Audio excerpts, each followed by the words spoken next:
The judge, 57, is so ready to spot what's everywhere, his shows end up becoming ubiquitous, which everyone is talking about.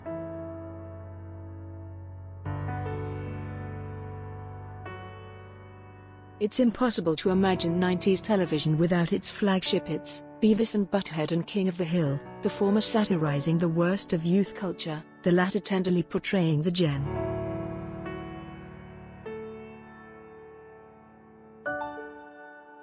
He denounced the modern work culture in the films Extract and Office Space, while his superlative sitcom on the world of technology, Silicon Valley, managed to make comedy the richest and most influential.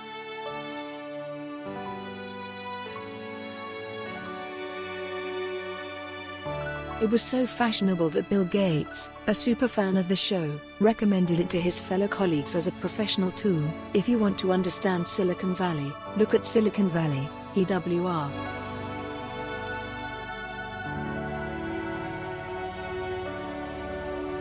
The show ended its sixth and final series last year, much to the sadness of Gates and millions of other fans of the show.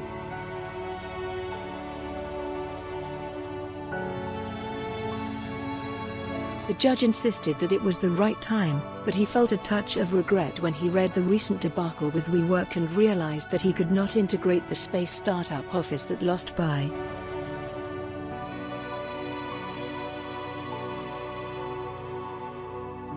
These stories about the CEO of douchebaggy walking around barefoot number 8230, he almost leaves with envy.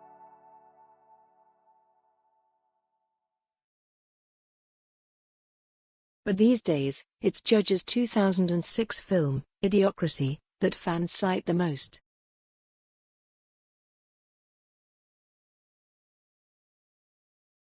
If I go to Twitter, it's just all day, every day. In 2017, Cruz said that the Idiocracy was so prophetic in many ways that it scared people.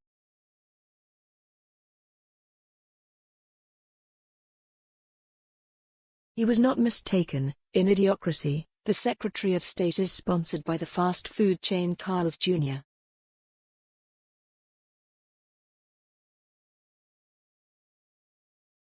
Exactly a decade later, Trump chose in 2016 for the job of Secretary of Work Andrew Puzder, former CEO of Carl's Jr.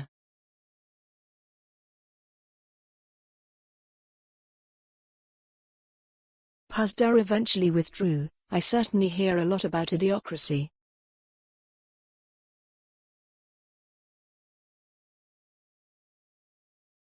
If I go to Twitter, it's just all day, every day, said the judge, laughing.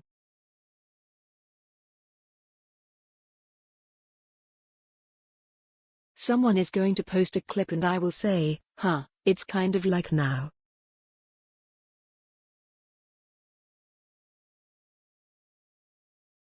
What does he think of the comparisons between Camacho and Trump? There are many similarities.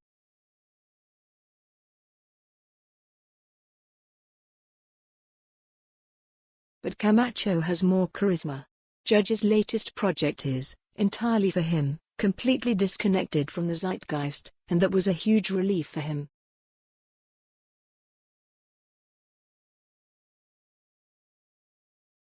Nothing is ever stressful, but it's good to do something like that.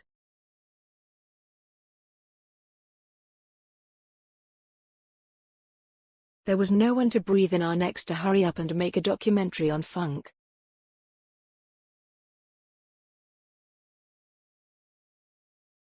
For the past 3 years, Judge has been quietly working on my passion project.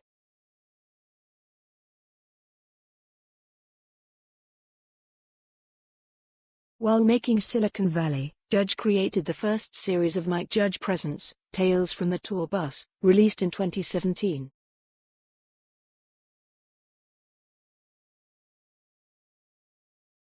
Using a mixture of archive footage and such flat and simple animation, it seems that they come from a fanzine, the history of country music through its stars, from Jerry Lee Lewis to Waylon Jennings.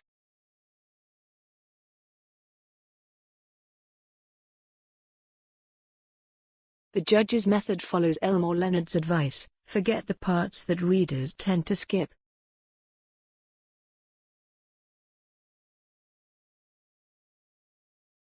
He selects the best stories from everyone's life, the funniest, the most tragic, the most bizarre.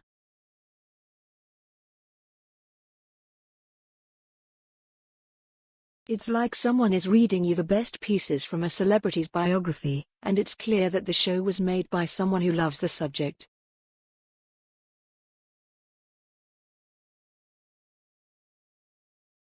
I just wanted to get really angry, that's right, he says.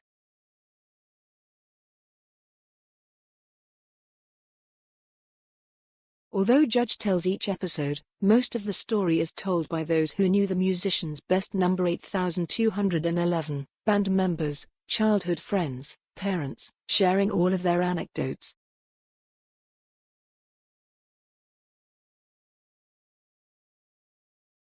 Maybe because I'm the guy from Beavis and Butt-head, they told me stories they might not have told Ken Burns.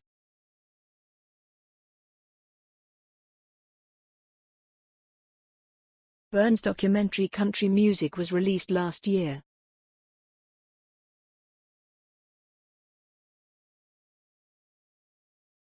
So it all took shape from there.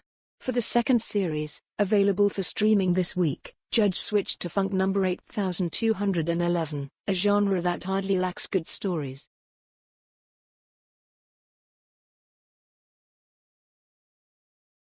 Lots of things I can't remember because I was taking acid every day from 1968 until the late 1970s, said Bootsy Collins in his episode, and this is a quote that could be the maxim of the series.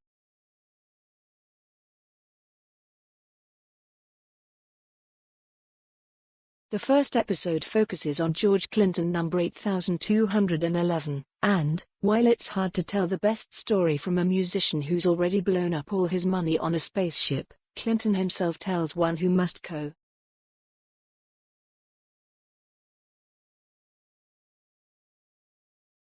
Suddenly, their car was surrounded by what looked like zombies.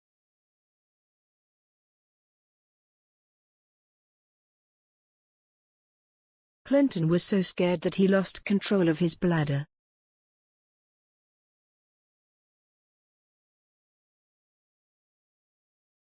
It wasn't until later that they discovered that they had accidentally driven on the set of Night of the Living Dead.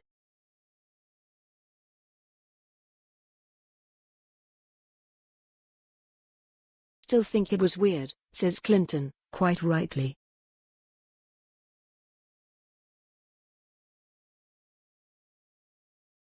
The coronavirus will affect writing. People will always be shaped by it, but Tour Bus doesn't just laugh at the raging musicians.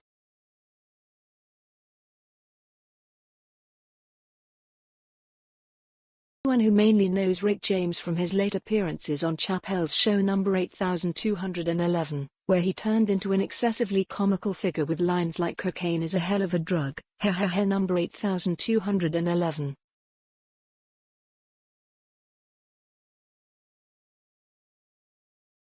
His was one of the most difficult, said the judge.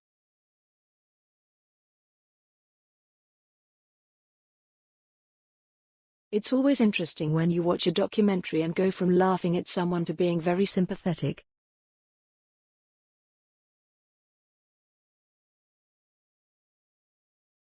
This happened during my interviews. I didn't think of any of the musicians as one-dimensional, but I also didn't know the depth of their problems.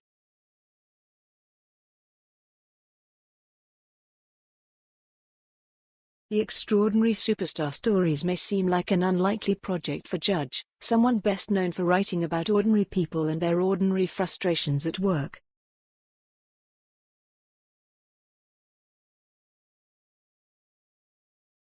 However, Tour Bus becomes exactly that. The episodes of Rick James and Morris Day talk about their rivalries with a coworker, who happens to be Prince. The Bootsy Collins episode shows him laughing.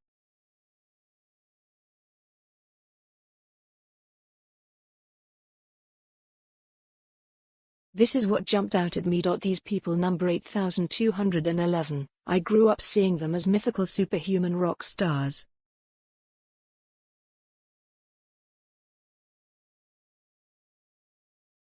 Their truly human stories, bringing them down to earth, it was really interesting.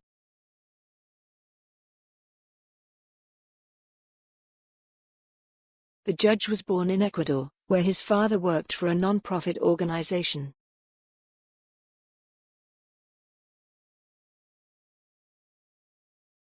The family eventually returned to the United States, and the judge specialized in physics at the University of California because he was told he would still get a job with a science degree.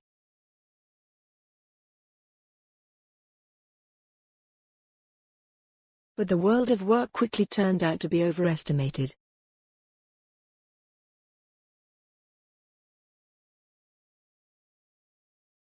The first time I got a job in an office. I thought, wow, that will be great, number 8211, because I had never worked except in the fast food chain Jack in the Box and in construction.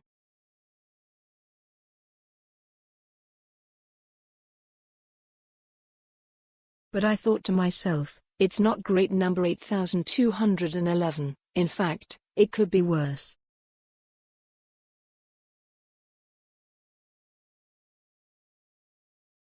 I was sorting the purchase orders alphabetically.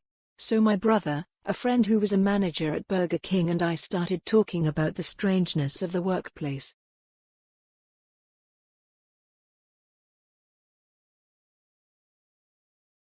And from there his first animated short, Milton's Office Space, was born in 1991.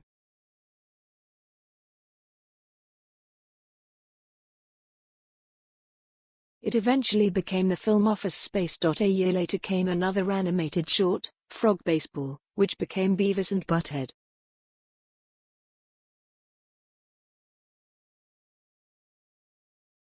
From there, as they say in the documentaries on superstars, he never looked back, brilliantly satirizing normal life.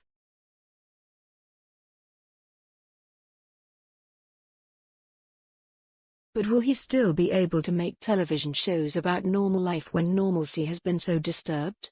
I was thinking about it earlier today, he says.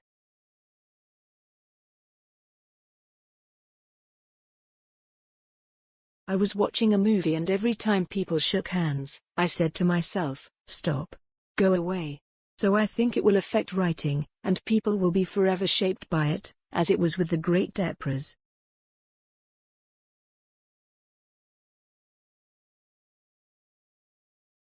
I think we will return to some kind of normal, but it will never be completely normal.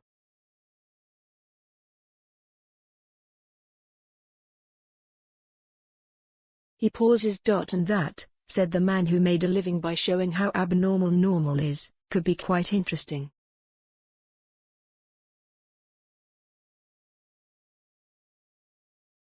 The second season of Mike Judge Presents, Tales from the Tour Bus is on Now TV starting April 15.